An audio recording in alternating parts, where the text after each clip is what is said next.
গত ২৪ বছরে এমন বন্যার পরিস্থিতি দেখেনি উত্তর অঞ্চলের মানুষ, যেখানে এখন ভয়াবহ তাণ্ডবে এখন এলাকাবাসী।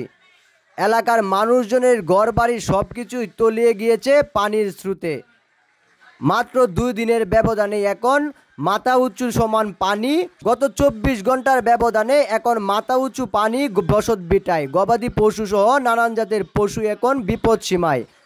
পরিস্থিতি এতটাই ভয়াবহতা ধারণ করেছে যে পানির স্রোতে এখন ভেসে যাচ্ছে অনেক কিছু।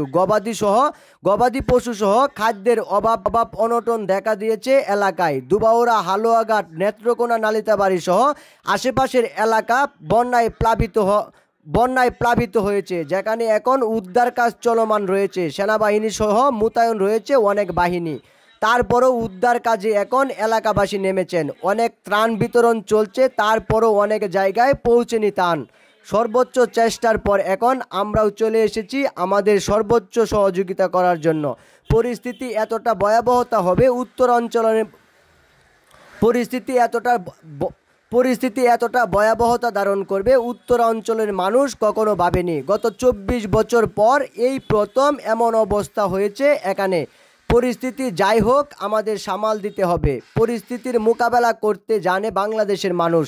বাংলাদেশের শেষ প্রান্ত থেকে ত্রাণ পৌঁছাবে, কিন্তু দ্রুতগতিতে ত্রাণ না পৌঁছলে হয়তোবা এর অবনতি আরও ঘটবে।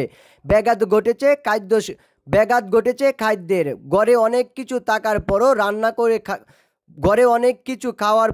ঘরে অনেক কিছু থাকার পরও গ্যাসের অভাব, রান্নার অভাব, লাকড়ির অভাব, সব কিছু মিলে এখন না খেয়ে পড়ে আছেন অনেক মানুষের ঘরবাড়ি ভেসে গিয়েছে। তারা নিরাপদ আশ্রয় নিয়েছেন, কিন্তু অনেক মানুষও